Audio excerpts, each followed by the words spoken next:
Welcome to episode 195 of Saturday Football Uncensored, brought to you by Saturday Down South and Texas Pete. On today's episode, we recap a wild week 3 in college football. You can find this show on our website, SaturdayDownSouth.com, and Apple and Spotify.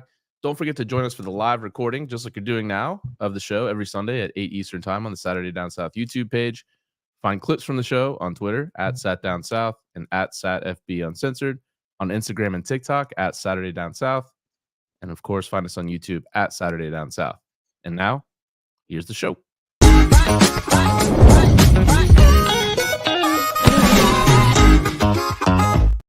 What's going on, everybody? Welcome back to another episode of Saturday Football Uncensored, brought to you by Saturday Down South and Texas Pete. I'm your host, Tyler Huck, and with me, as always, is my bourbon pouring partner, Chris Marler. Oh, it's Scotch. Are you? Oh, okay. It's Scotch. Bavini or whatever? Is that the Caribbean cask? No, what? Caribbean? Why would Caribbean Scotch be a thing?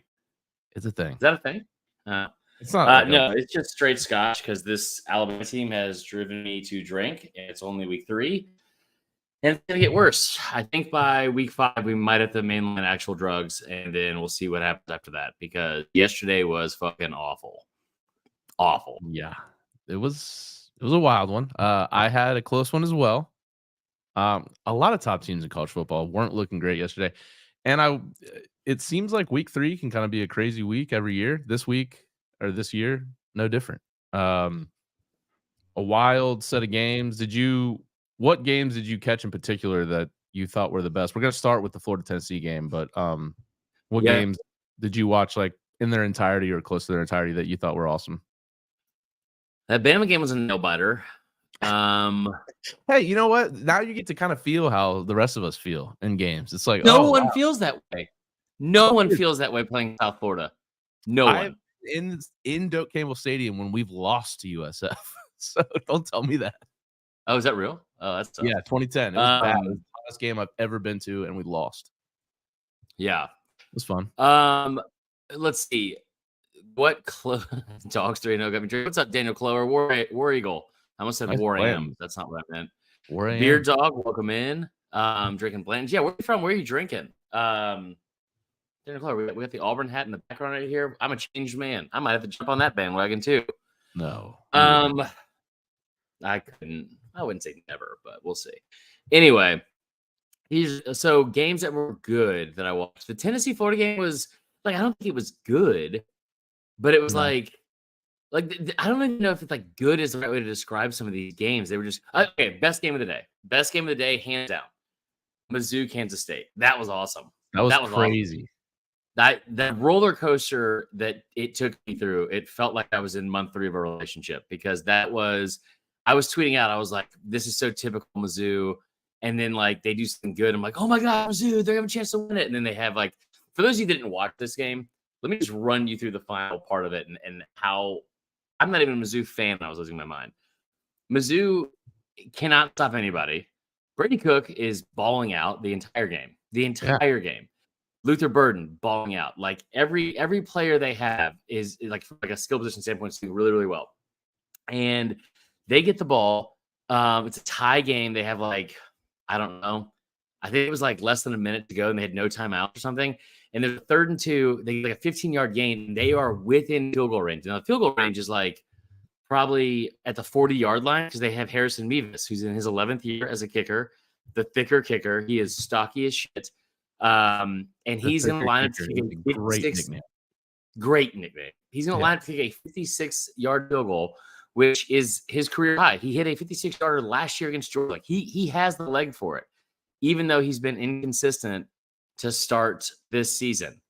And he goes in. Before he goes in, they just assumed, I guess, that Kansas State was gonna like call timeout to ice them. So they just never took the field. Like think about it. They just never took the field. They sat there in a huddle on the sideline, and then they got a delayed game penalty. They were like, "Wait, what?" I think I tweeted out, "That's fucking pathetic." Yeah. And then Mevis comes up and just absolutely drills a 61-yard field goal. It was awesome. It would have been good from 70. It felt like. No, it would have been good from 62. Yeah. That's about it. But it was an awesome game. And it was crazy too. I think there were flags, but they'd already like fans had flooded the field. That was pretty awesome. Dude, just a wild game. There were some other BYU Arkansas. Yeah. That was kind of a crazy game. Wyoming starting the game against Texas with a kickoff or like a touchdown. Like a lot of top teams struggled. Um, just a really fun day. And then of course the Colorado State game goes into 2 OTs. Yeah. Colorado pulls it out 3-0. Just a wild day. So, but let's start with the Did you Florida Tennessee stay up for game. that? What's that? Did you stay up for that game? I feel like I was like, when you get into that little twilight period where you're like, you can't really remember like if what you were watching or what. I think I was Yeah. awake for the start of overtime, but then I woke up at like 3:30 in the morning and Deion Sanders is on my TV in a live press conference. And I was like so out of it. I was like trying to figure out if they won or lost. And I watched it for a little bit and like clearly they won. Yeah. And I was like, okay. But double OT.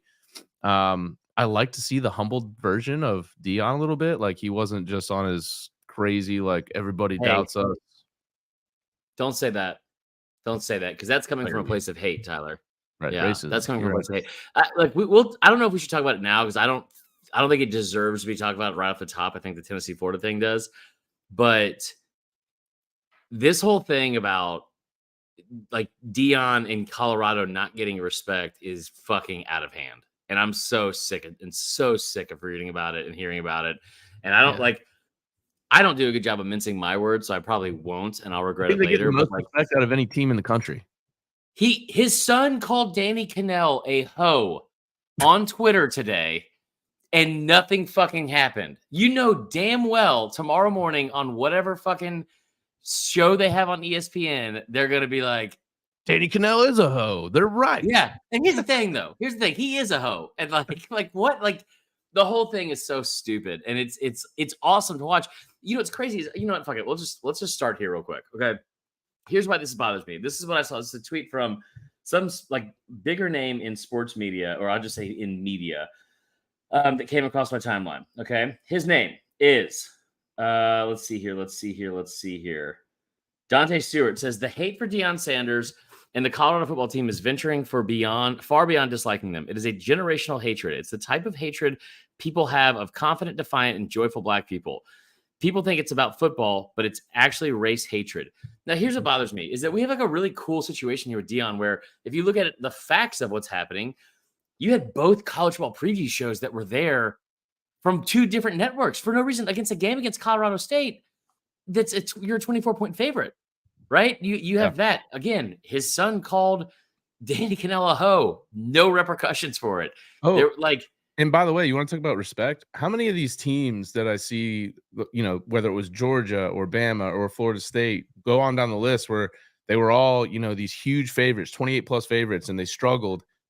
And all these talking heads were just going on and on and on about all the flaws on these teams. Colorado, a 24.5-point favorite, has to go to double OT at home to beat Colorado State. And everyone's like, man, this team is just unbelievable. they just know how to win. Yeah.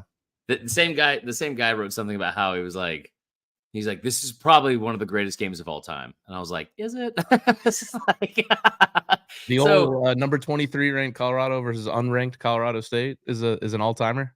I just thought it was like such a disservice to what we could make this into. And like, it bothers me a little bit because like, there's just no reason that race was brought into it at all, because it's really, if you look at it, like I saw this today from Dennis Dodd, the valuation of that program, like the actual financial valuation. And I just want to stop for a second in the middle of that and say, Tyler, how impressed with you or with me are you for saying financial valuation? Yeah, I am. That's very impressive.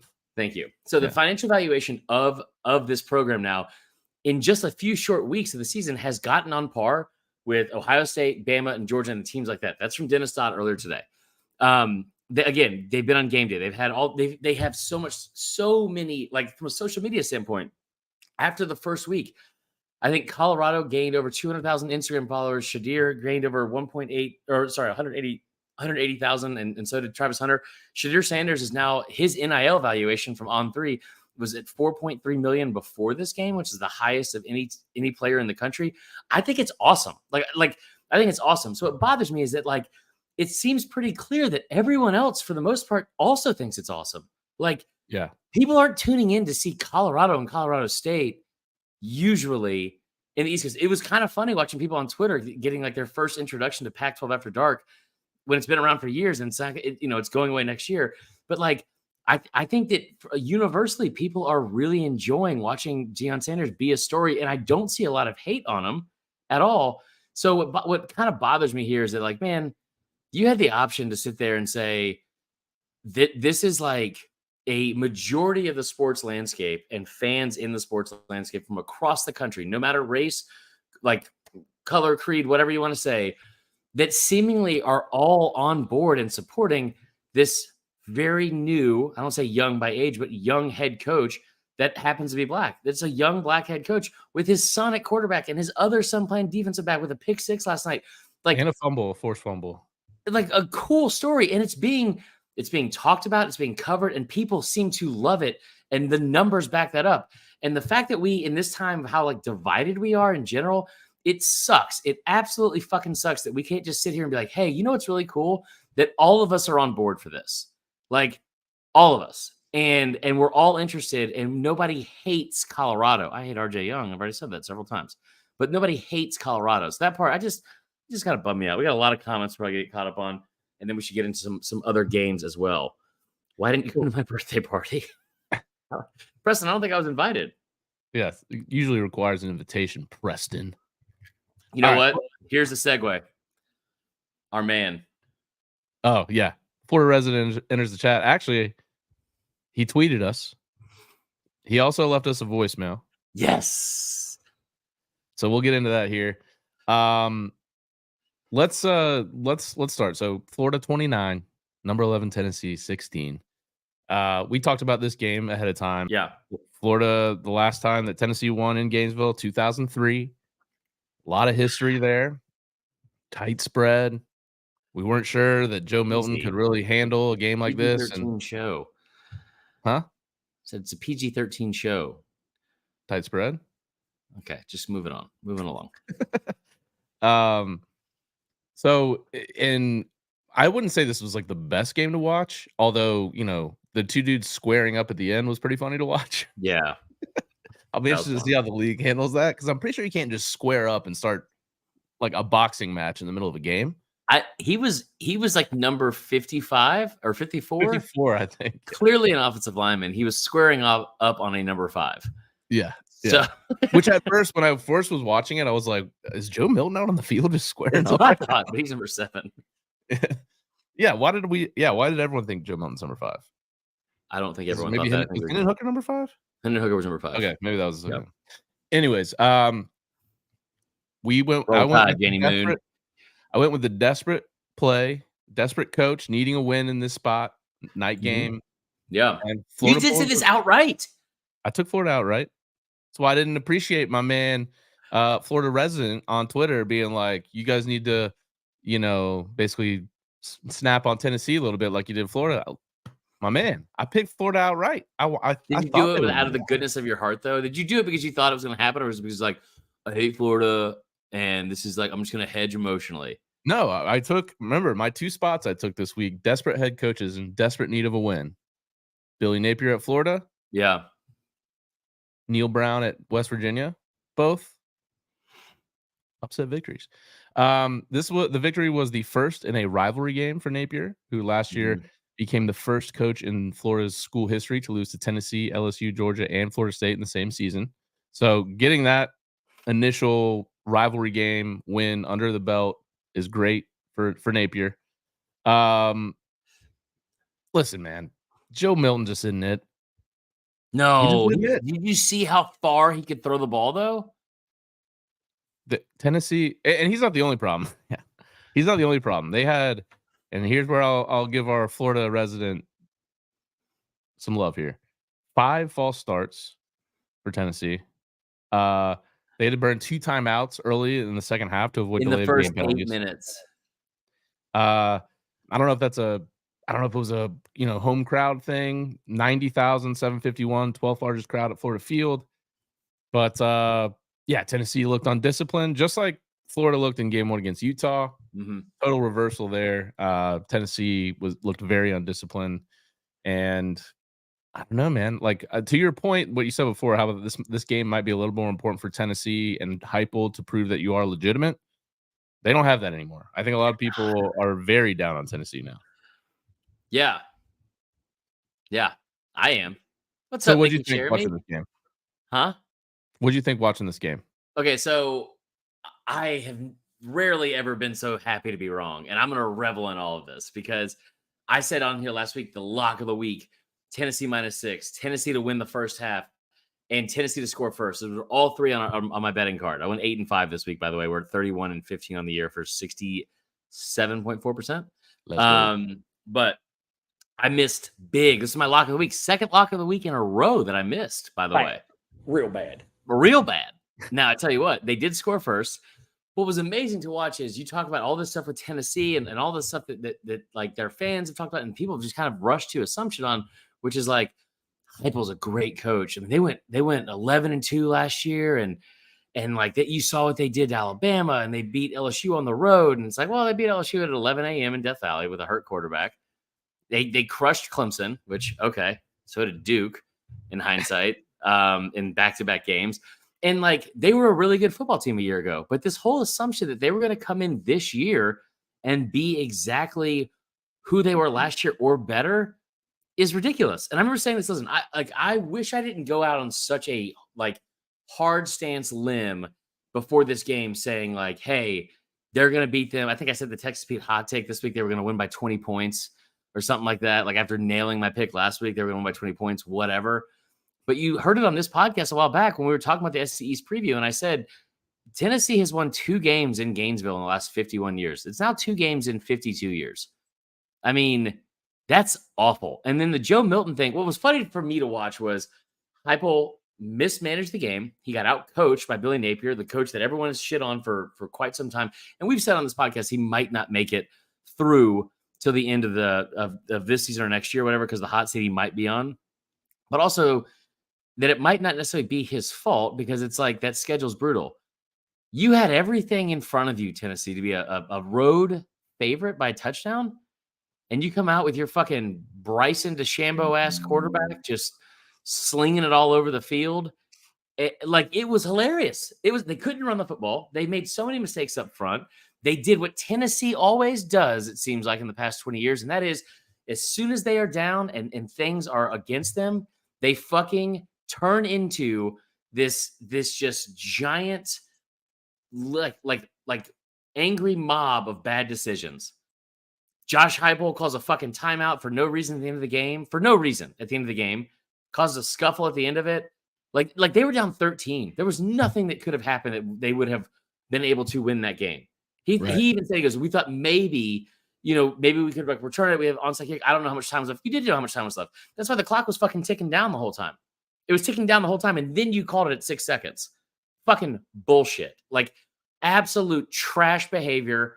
And it's stuff that we see from Tennessee a lot. Now, that being said, Cooper Mays was out, even though he practiced all week. That was kind of interesting. But Joe Milton, he did what Joe Milton does. And that is like, man, he's like how Bo Nix was at Auburn. There's like Will Ogburn from the other podcast said it best when Bo Nix was a freshman. He does 3 things every game that you're like, wow, no one else in the country can do that. And then he does about 5 things in the same game that you're like, wow, why the fuck did he do that?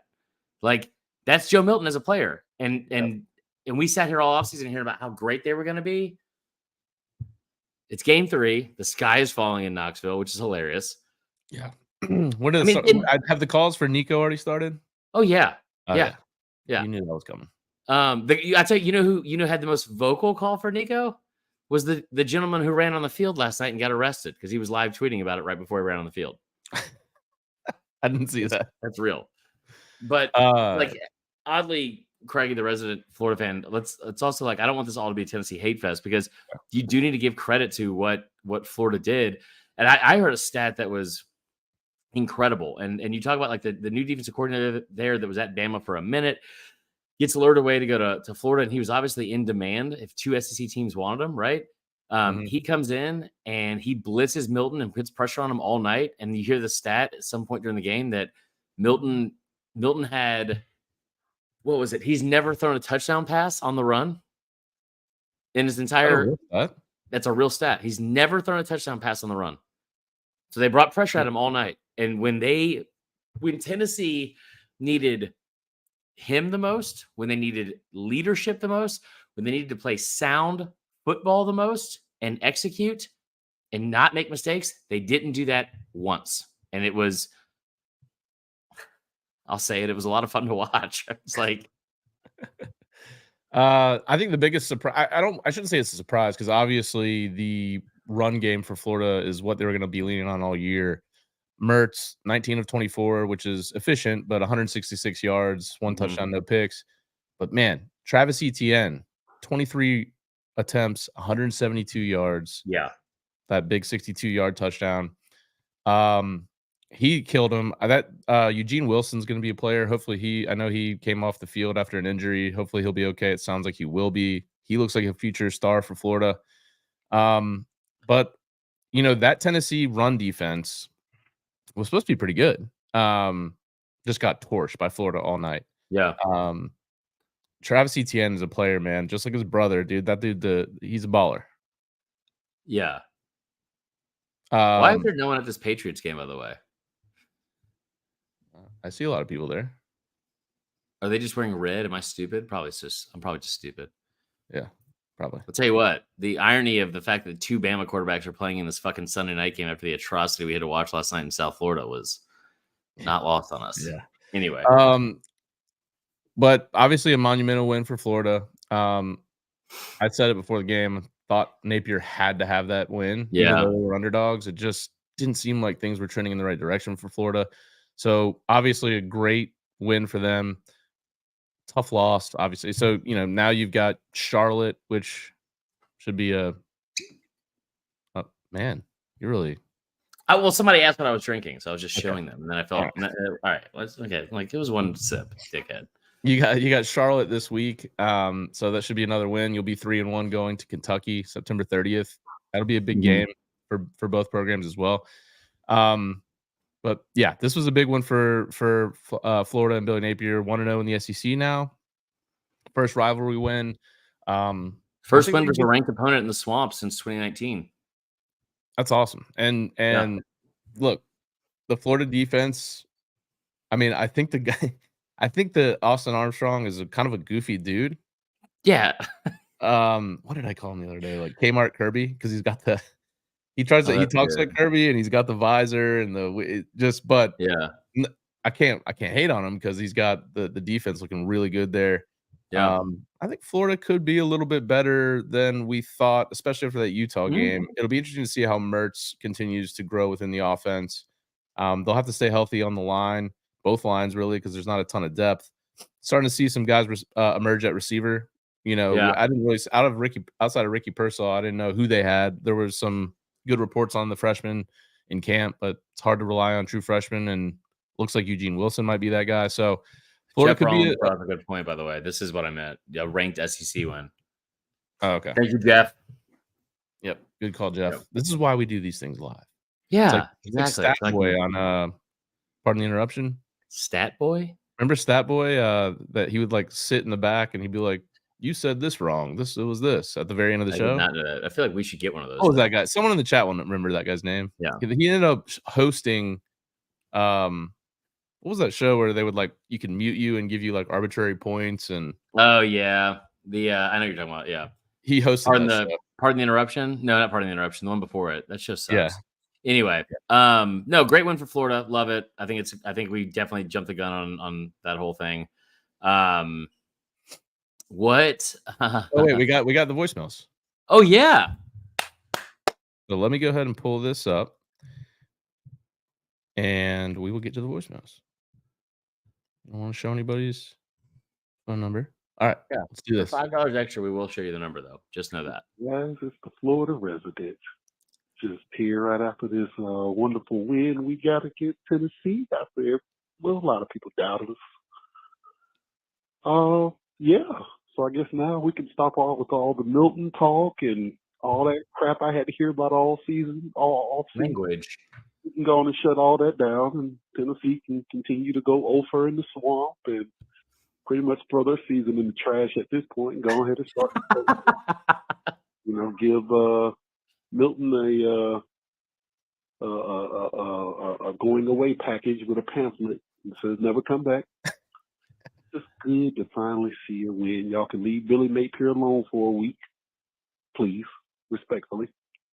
And the other thing is, that same crazy talk everybody been talking about with all the crazy stuff Florida did at the Utah game with the false starts and all that.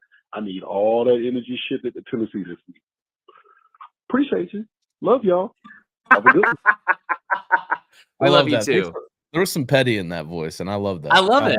And we deserve it too. Somebody said Oddly. This is Oddly. This is why we love you, Oddly. And he's also, I don't know if you saw this message he sent earlier. He said, I'm at a day party right now, still listening to y'all. So that's great, man. We appreciate you tuning in every week. That's awesome. Yeah, we appreciate you guys leaving voicemails. Don't forget to do it. Remember the number 770-674-8233. Yeah, man. It's Tennessee deserves a lot of hate for their undisciplined play and clearly just their general well-being. You know what I mean? Well, I'll leave that one to you. Okay. All right. What about so other crazy scores from the so do you want to get into Georgia, South Carolina? Yeah, I think so. I'm not going to overreact here to Georgia, South Carolina, or Florida State, Boston College. I think there's games. Don't lump those two in. Oh, because I am going to put something into that Bama game. Oh, me too. We're not a good football team anymore. The dynasty is dead. I'm not going to fucking get into it right now. Okay. I'm going to keep drinking so I can blame it on something if I need to walk it back. But yeah, everything hurts and I'm dying right now. Yeah, let's get in the Georgia game because I was 14-3, I think it was at one point. First half. At the half, yeah. And clearly Georgia was taking a while to get into their rhythm, but everyone was starting to get a little worried because it was like, I don't believe they covered in the first two games, did they? I mean, they didn't cover in this game either, but I don't think there was a line for one of them, right? They played like fucking UT Martin. Yeah. Yeah, and then they played Ball State. I don't think they covered that one, but we were waiting to see kind of an outburst, and we didn't see that this week. Outburst on offense. Now, granted, they did outpace total yards 458 to 309 for South Carolina. South Carolina gets off to the hot start, 14-3. Kirby, he comes in. By the way, people were trashing me for my take on Twitter where I said, "Who is the CBS sideline reporter?" Jenny Dell? My God. She did her job. I'm going to need to tell somebody to earmuff it, but yeah, Jenny Dell's great. Yeah. Jenny Dell was the sideline reporter. I'm pretty sure she married Will Middlebrooks, a third baseman from the Sox in the 2013 World Series team. She used to be the sideline reporter for the Sox. Okay. Is she new to CBS this year? So she's been on CBS for the past couple years. She did NFL games, but she was she obviously, it wasn't like an affair. Will Middlebrooks wasn't married, but they started seeing each other on the low as normal couples do. And while he was playing for the Sox and she was the sideline reporter? Yeah. But I think they were both single. Yeah, you can do that. It's not like cheating, but also frowned upon within the organization, I'm sure. Yeah. It's like masturbating on an airplane. Thanks a lot, Bin Laden. Yeah. I get it. No, but so she's great. Anyway, back to the game. Give me like 1 to 2 takeaways right off the bat, because I feel like I have one that is something I referenced. I don't know if it's on this show or the other shows I was on last week, but there's I've been trying to think of one nice thing to say for each team. There's a lot you can say for South Carolina. The first one that jumps out to me, Spencer Rattler made himself some money yesterday. Yeah. He's come a long way, man. He's more likable now. Remember we had Cannell on here and he agreed. I think he said his words, he's kind of an asshole. And I was like, yes, he is. Yeah. No, you're right. Now, after halftime, he was 6 of 24 passing for 104 yards with 2 picks, but it was pouring down rain at one point. So, no, I would say for Georgia, the amount of guys that got multiple targets, Brock Bowers, 9 targets, Lovett, 8 targets, Rosemary Jackson, 6 targets, Ra Thomas, 3 targets. Go down the list. They still don't have Lad McConkey yet. I think he's just been out with injury. Yeah, fucking sleepaway lacrosse camp or something stupid. Yeah, probably. That being said, I think they're still trying to find their identity and who they can rely on outside of Bowers. You know, after Robinson got injured in the offseason, I think I don't think you expected Dejon Edwards to be your guy. He was the He guy in should that be. game. Yeah. Well, Kendall Milton's the all-world player, and he's just never done anything in his career. Okay, so No, Milton no. he's off to a slow start this year because he came into the season hurt. But I remember saying this last year, like Dejon Edwards is RB1. Like Yeah. he runs hard. And here's one thing I know that Georgia fans fucking love is to like a hard-nosed running back that runs hard and runs people over. And that's Dejon Edwards, man. Like he's not going to blow anyone away at the combine, but he is a really good back. And I think that offense looks good when he's in it. I'll say that. One thing I'll say with Georgia that I don't think we've seen yet. Now, granted, holding a team in today's metrics, with offense being kind of the leader as opposed to defense, holding a team to 309 total yards is pretty good. 53 rush yards. I don't know that I see those Jordan Davis, Nakobe Dean, basically the whole Eagles team, Jalen Carter, Nolan Smith. I don't know that I've seen that yet on this team, like a guy that just completely takes over the game. They got a ton of depth. I don't know if I've seen that yet from Georgia. It could still emerge. But yeah, man, 269 passing yards. Carson Beck, what are your thoughts? He looks stupid. Whatever. No, I continue to think that he listen, I'm trying to be objective here because I understand the frustration that's coming from Georgia fans on the offense. Now, part of me, and a very large part of me, if we're being honest, wants to sit here and laugh at all of you that are talking shit about Bobo because we talked about this all off season. That if you don't remember Bobo, that like his first name is not Mike. It's usually GD because that's what you guys referred to him as for like fucking 8 straight years. That being said, like I do think it's kind of a little bit of an overreaction as what social media is, but like it's an overreaction in terms of they had 4 total possessions in the first half. They had 1 total possession in the first quarter. And like that's not always going to be a thing where even if you're on script, you're like listen, Steve Sarkisian, I've said 1,000 times, on script, there's nobody better. Lane Kiffin on script, fantastic. Mike Bobo on script, 3rd and 7 trap draw. Let's fucking do it. Dial it up, Mike. Like, so I think Carson Beck is still a really good quarterback, and I think he's done well. His numbers, like 27 of 35, 269 yards. That's pretty damn efficient. It's about 80% completion percentage there. Like, that's math. Well, I mean, it's like it's exactly like right, but it's 78.9, and I'll look it up right now. I'm pretty sure it's 78.9. Wow. Love that out of you. Hold on, this is worth it because I love being right. 77.1. I was close. Okay. So anyway, but I said it with so much conviction too. I know. 78.9. Dude, you don't even know that? That's like easy math. Yeah, exactly. No, so he was great, but he didn't have a touchdown pass again. Like that part, I guess, is kind of frustrating. He was sacked twice. But here's the other thing: he didn't have a single interception. I don't believe he fumbled, or maybe he did because people were pretty upset. But like he only has 3 touchdown passes through 3 games. That's not something I thought we would see, especially with all the people they have in their skill position for sure. But like, man, the hate that he's getting is kind of ridiculous. And I tell you what, if you want to be mad at anybody, don't be mad. And I hate to say this to give him a cop out. Don't be mad at anybody for a Georgia fan. Don't be mad at Bobo even. Be mad at whoever made up these stupid fucking clock rules. Because you're talking about, like, it wasn't like CBS they're getting gypped on commercials. I mean, 4 total possessions in the first half is ridiculous. So I think that they're going to start slow at times, but I still think they're going to be really, really good on offense. I love the fact they got Ra Thomas more involved, especially. I thought that was great. Does it seem to you with these new clock rules that if you're an underdog and you have any modicum of success on the ground, that you just literally just pound? Because that same thing happened in the Florida State Boston College game. It felt like Florida State never had the ball. They would score when they had it.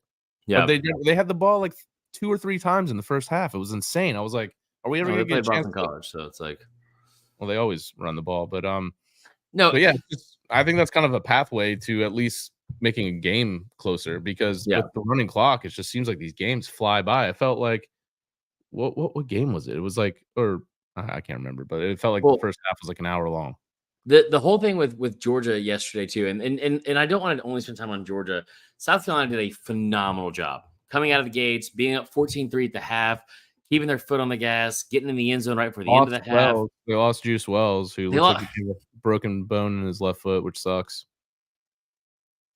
I'm not saying this is why they lost at all, but I mean, that is their best offensive player. What the fuck happens for Georgia that they continue to lose? The team they're playing continues to lose in like close games they're in. Yeah. They lose their best offensive player. They lose it. It's just fucking insane to me. But anyway, incredible job by South Carolina. I love the fact that the offensive line only gave up 3 sacks. There was a lot of people, including myself, thought that was going to be a nightmare to watch.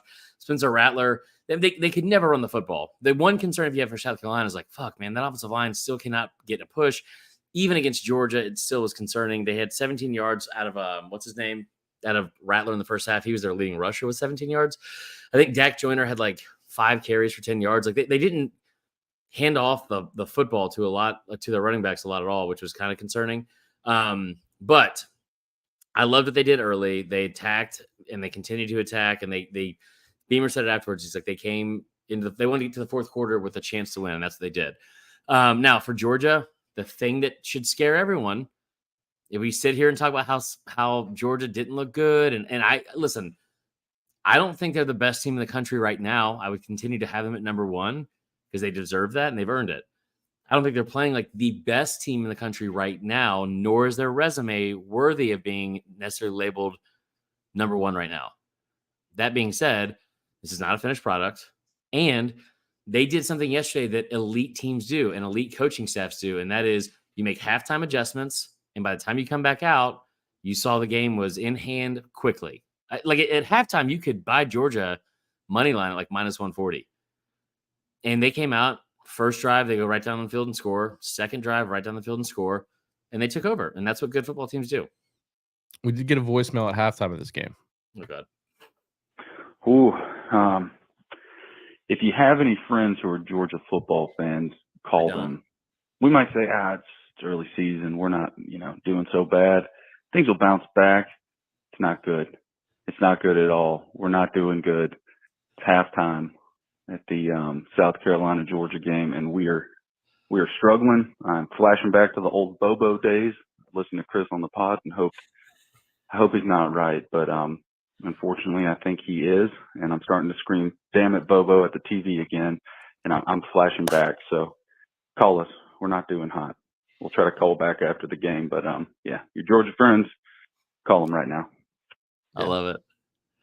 That's good, and they won. And I had a buddy text me who was watching the game, who's just a Florida State guy, and he was like, "You think South Carolina's going to do it, or they're going to blow it?" I was like, "They're going to blow it." Yeah, very. But again, this is not the finished product for that program either. And I was really impressed with what Beamer did going toe to toe with them for a minute. Because listen, last year, blowout. Year before, blowout.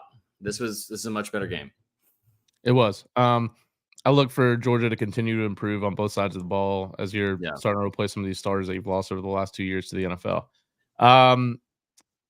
We can touch on Florida State Boston College. It was a crazy 31-10. It was 31-10 in the fourth quarter, and then it basically came down to like the last play of the game. I had already had in my mind with all the PTSD that I've suffered over the last couple of years that we were going to lose that game, and I was like, you know what? It is what it is. You are the worst fan. Yeah, I am.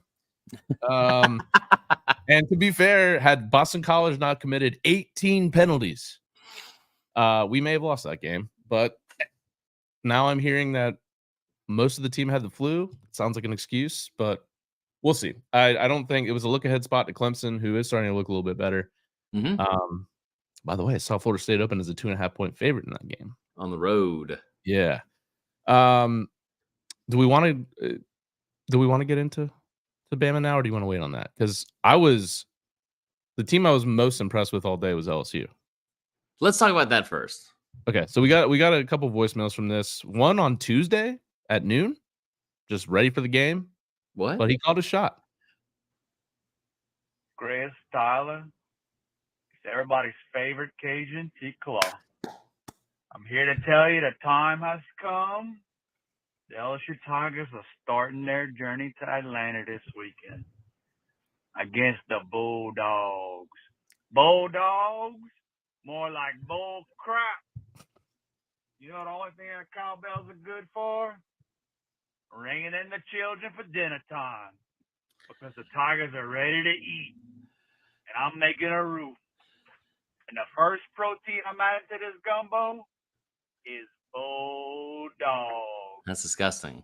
C'est le bon temps roulé. Love that. Is that Call it a Mickey? shot. T-Claw. I don't know T-Claw. T-Claw. I love it, T-Claw.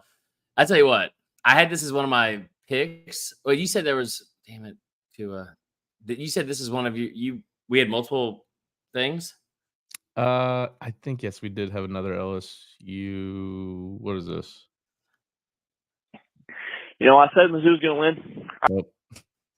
Well, okay. Well, I want to hear that next, though. Okay. So I here it is, had here it this is, like here a it is, here it is. lock. Here it Huh? is. Laissez le bon temps roulé. It's everybody's favorite Cajun T-Claw. And like I told you, Bulldog, more like bull crap, baby. Woo! How about them Tigers? Got our first step on our way to Atlanta. And watching them Bama struggle with them South Floridians, looking good for the West. I'm going to let that gumbo simmer a little bit. Got a nice little cooked bulldog in it. And next week, I'm going to be adding some Razorback. Much love from your favorite Cajun T-Claw over here. Go Tigers! T-Claw is a fan favorite. That's good. I love T-Claw. I texted producer Dan about this game. I was looking at the stats and I was like, it was like the middle of the second quarter, and Jaden Daniels was like, bro, he was like 90% passing with like 250 yards, and Malik Neighbors had like almost 200 yards receiving. It was insane. He was 21 of 22 for 285 yards or something like that. Yeah. Malik Neighbors had 10 catches for 188 yards and 2 touchdowns in the first like 28 minutes. They were like, I tell you what, I thought they were going to win. I thought they were going to win in a big way. I had that as one of like my like locks of the week, that it was going to be LSU covering the 9. I didn't know if they were going to come out on fire because it was a 5.5 point spread in the first half. You're at 11 a.m. kick against, in the cowbells and all that kind of shit. Man, they came out and they put their foot on the gas. They had one, really their bad drive was the very first one that they ended on the goal line with the field goal. And then they didn't miss the rest of the game. They did everything well. They ran the football well. At one point, Mississippi State had 11 straight plays for 0 or negative yards. That's crazy. Yeah, LSU's. Well, we said it in the preview, or I said it. I think there was a lot of value on LSU after that Florida State game, because a lot of people were like, "Oh, they're done for the year," blah blah blah. Yeah. And dude, I think they are the hands down favorite in the West at this point. I mean, I don't even see anybody that's going to be close to them. Ole Miss, maybe. A&M, maybe if they because I think they don't get them at home. Dude, I mean, really good showing from them. Kelly's got them right back on the right track. Did you see that run from the freshman running back? I don't think I honestly like, I've got a favorite clip of mine in Florida State lore with Greg Jones absolutely tattooing Dexter Reed. That's what the announcer said. I think this hit was even better. North Carolina? Yeah. That DB from Mississippi State, from my freshman running back, just got absolutely destroyed. That was my favorite thing of the day. I think it was incredible. Yeah, it was incredible. It was. So LSU's looking good. I know you're not too happy about that. No, I mean, listen, I have Krista's here. I know she's a big LSU fan. Mickey Sheremy, aka I'm pretty sure T-Claw. I love LSU and I love all their fans and all that kind of stuff. And it's still early in the season, but there's not anyone in the country that's going to stop them, including Florida State if they played them again. Yeah, if Jaden Daniels plays like that, because that was he looked like the best quarterback in the country. And it wasn't short throws. He was able to push the ball downfield. He had several dimes that he was able to drop into a bucket from Malik Neighbors. I mean, they were great. Like they were. Now here's the only thing, and I hate to even say this from it's not a negative thing, but I don't. like, let's not have that be the best game. It's week 3. Right. Like, that is the standard from here on out. And everything else that's you play off that. But I thought it was really, really impressive. And I really enjoyed watching it because they put them away early, and it was very, very impressive to watch. I agree. Unlike Roll Tide. Is it over? Is it really over? All right, let's get into it. Because we talked about this a little bit before we went live here, and this was even being talked about on Tallahassee radio last week after the Texas game. They're like, we just want to point this out. We don't hear this from Saban real. a lot. What you're saying isn't real. It's not what was said. Well, no, but you corrected me. I was trying to remember the exact words. But Saban after the game last week was like, I'm just, happy the boys competed out there. Blessed to be coaching in a game like this. He didn't say that. I don't think he said that, but I'm just adding for, context. Dramatic effect, so people can run with it on Twitter. And now, here's the thing. I'm fully aware everything that I have said about this program, and I'm fully aware of all of the stuff that I said before the season and jumping on the bandwagon and like dancing on the grave and all that kind of stuff. And as of right now, I regret it immensely. It appears that I was very wrong. And I told you this off air, and I didn't want to say it. And like, there's a part of what was happening that felt like it was like one last dance type thing. Like it was like a last hurrah. Yeah. And I like the entire offseason, I was like, man, just give me a fucking reason to believe in this. And there's reasons to, right? Maybe not as much as how much I leaned into it. And it's only week 3, so there's a lot of stuff that can still happen. But it feels like it's over. Yeah. No, it does. And here's why. And like, I don't want to overreact. Oh, you're perfect timing, Willie Gray. I don't want to overreact. I don't want to overreact and sit here and tell you that, oh man, like this whole thing is dead forever and Saban can't right the ship and blah, blah, blah. But here's what I know as of what I've seen so far from Alabama.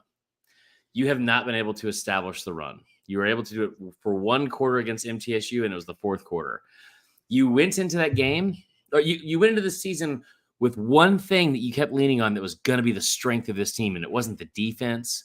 It wasn't the edge rush like it was with Will Anderson last year. It wasn't the quarterback play with Bryce Young, obviously, because that was going to be the weakest part. It wasn't going to be the running game necessarily, or even the receivers you have coming back. It was that offensive line, man. You know how big that offensive line is? Do you know how far that offensive line can throw a football? Like, they had 3 guys over 350 pounds. I've never seen anything like it. Cole Kublik.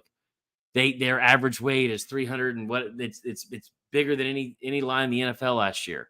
All of it. And I heard all offseason people talking shit about it. And I will stand by this.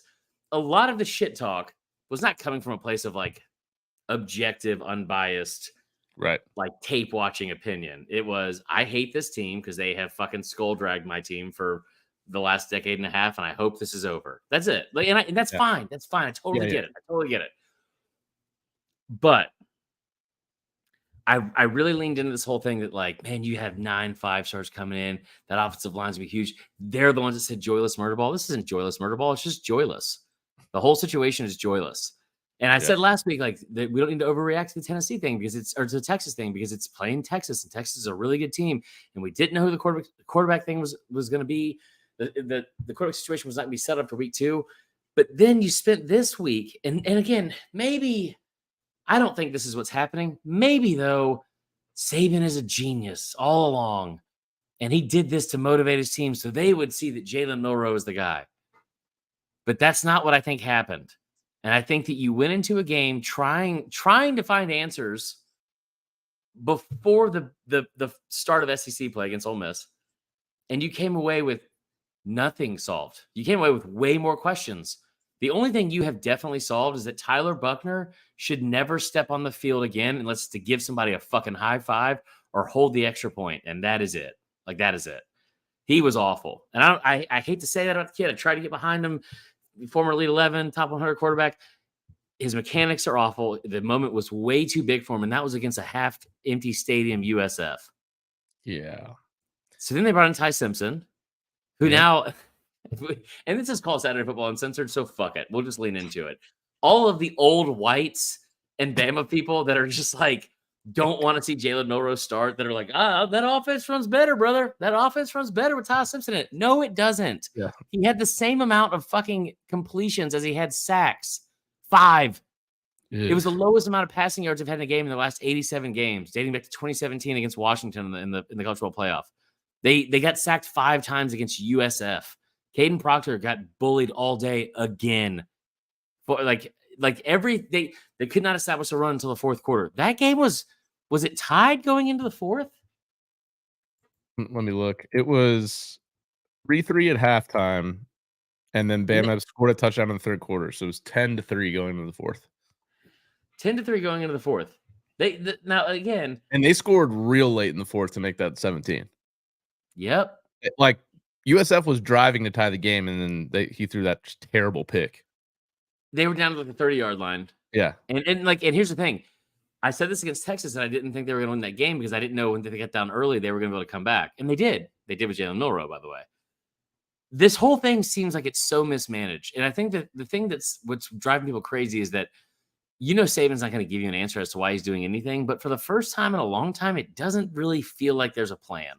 It kind of just feels like whatever he's doing is like shooting from the hip or something. Because if Tyler Buchner is going to get a start in this situation, you're going to give reps to someone else. That means he would have had to show up in practice and be really good. Okay. Yeah, judging by that performance, I don't see how that could be possible. And then you find yourself into a dogfight with USF.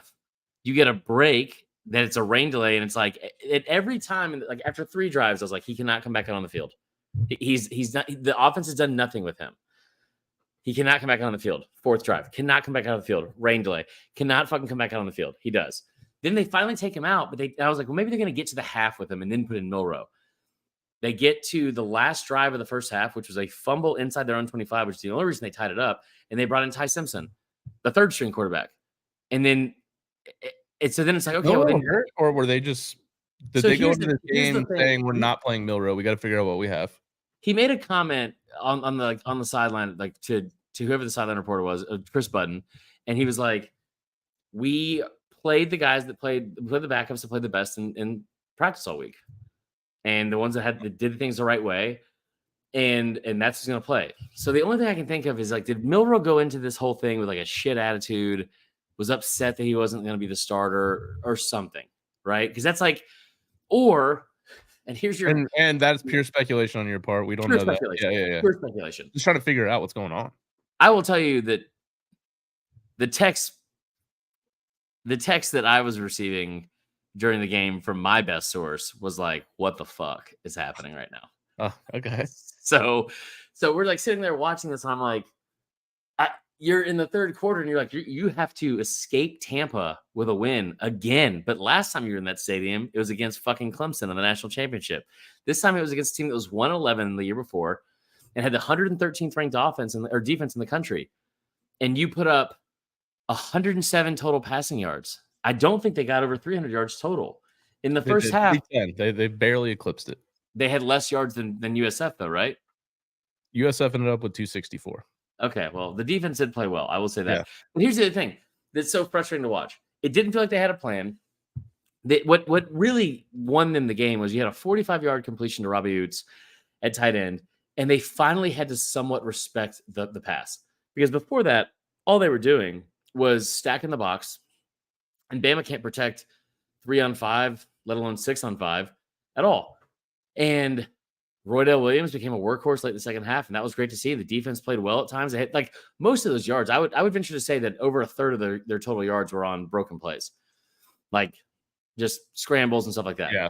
But you had 2 more touchdowns called back because of penalties. You had an interception overturned because of a penalty.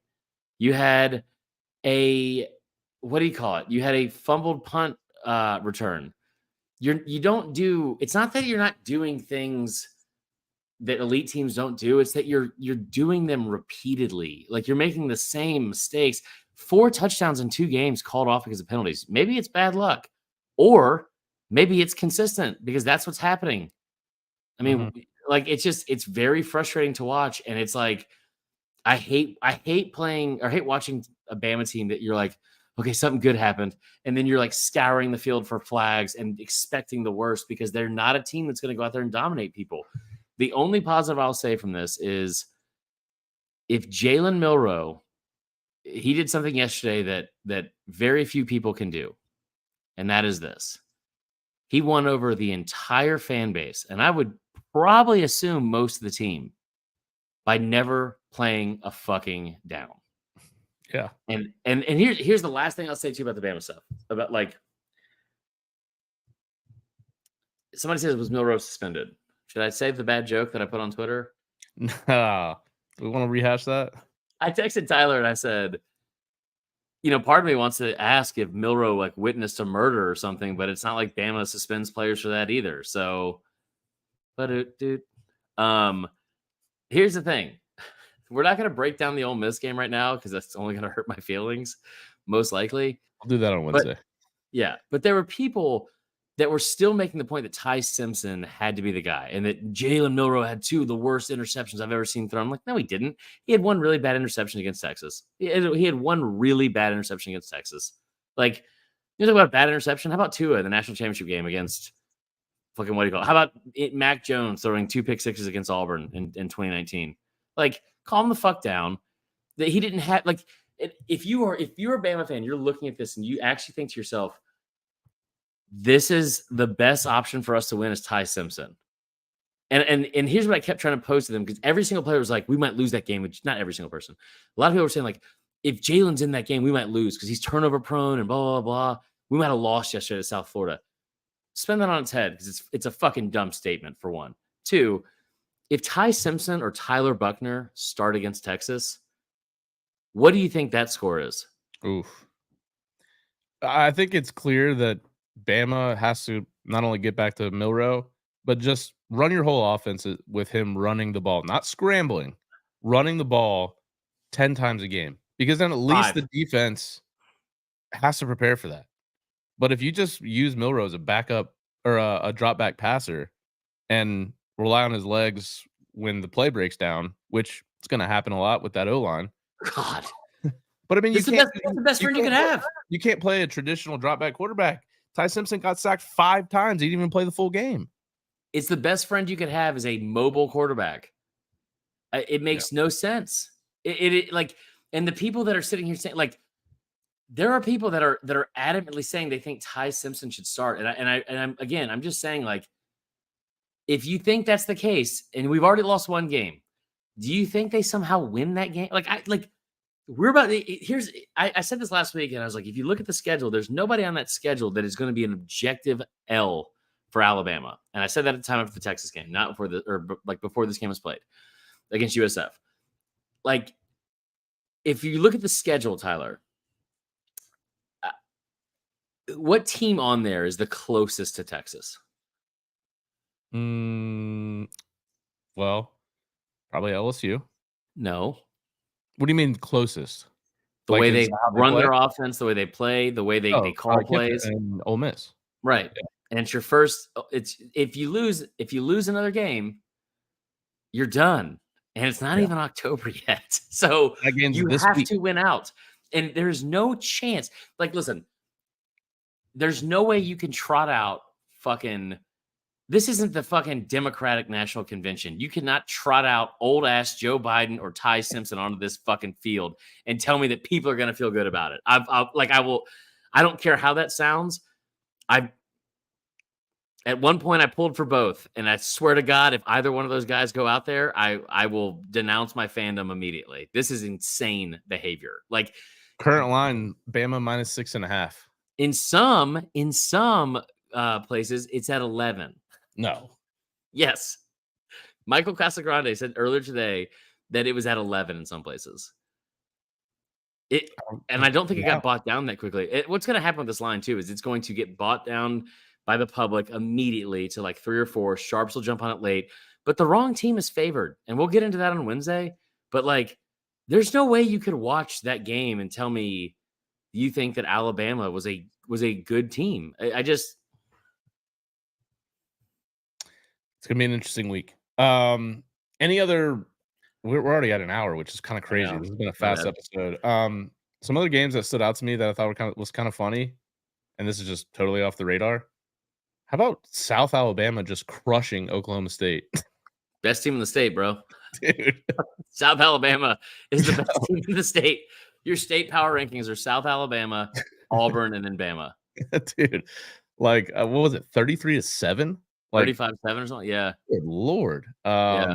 How about 33-7. Washington? How good is Washington? Dude, okay, so I wanted into the show with your new top 5. Yeah. I gotta have Washington in there still. I mean, dude, I think they're one of the best teams in the Did country. you have them in there a week ago?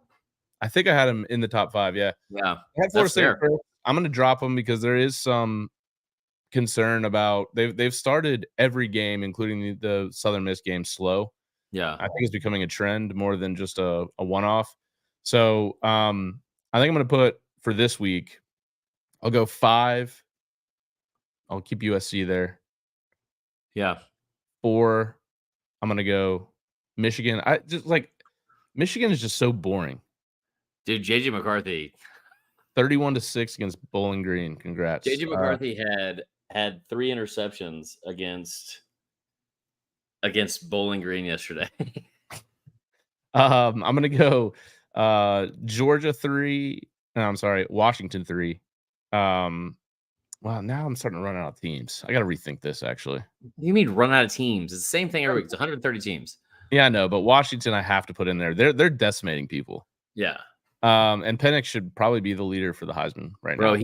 he was 27 of 35 yesterday, which is exactly 77.4%. And had like 465, didn't have a single rush attempt, 4 touchdowns, no picks. Yeah. So I'll put Washington in there instead of USC right now because I think actually Washington may have a better defense than USC.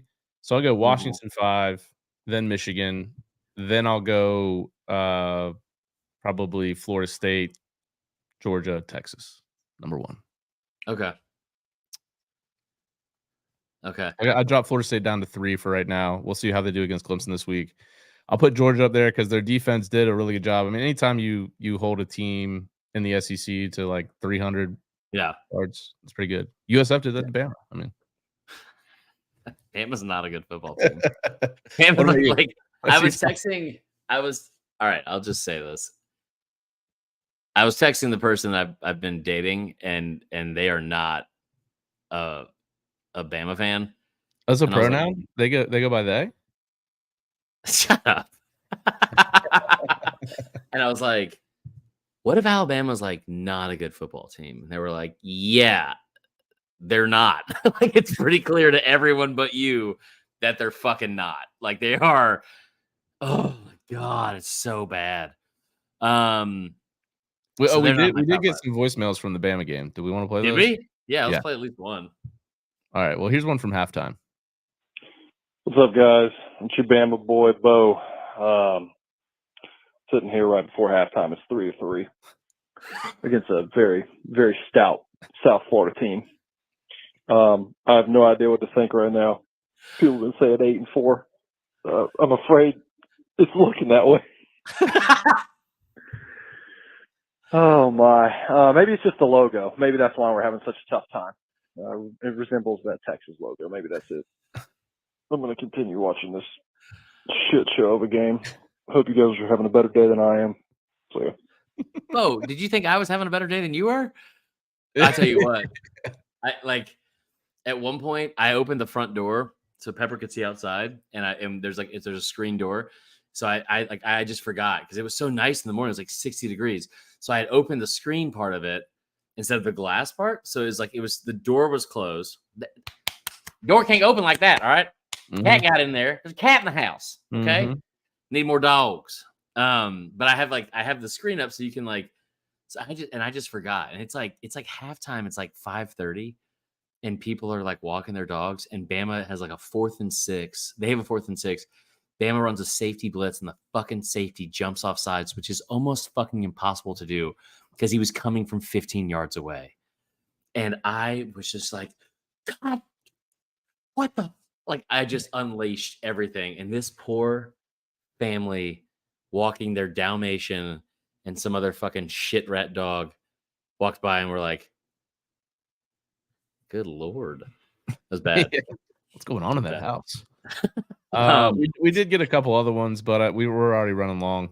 So we'll make sure we get to them next week. Yeah, we'll set up we need to set up a better schedule of how to do this. Because there's no reason that I spend 11 minutes talking about Bama other than I always do. But like, it's hard to get to every single team around the country. Yeah, it is. But we'll turn to that next time. I will say, okay. Yeah. Also, somebody brought this up earlier, and I want to give it a shout out, especially because it's going to be relevant this week. Worst beat of the week. Worst beat of the week. Ole Miss scored 36 Georgia seconds. Tech was hanging in that game. Mm-hmm. It was 24 seconds. Actually, pretty impressive this year. For what they were supposed to be. Mm-hmm. Okay, my top five. And also, again, shout out Luther Bird. We should start doing like the MVPs of the week because it was a lot of fun. Oh, yeah. Anyway, so 1 possession per quarter. That's not accurate. My top five. At 5, I will put Washington. At 4, Ohio State. At 3, Florida State. No, at 3 I'll put Texas, and at 2 I'll put Florida State, and at 1 I'll put Georgia. Okay. All right. Well, next week is a big one. There's a lot of big games. Yeah. This week ended up being a really good week, like we said. Always these down weeks always seem to come to play.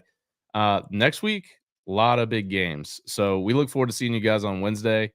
It's going to be a great. I mean, you got Auburn going to Texas A&M, Florida State, Clemson, Bama, Ole Miss, Colorado, Oregon.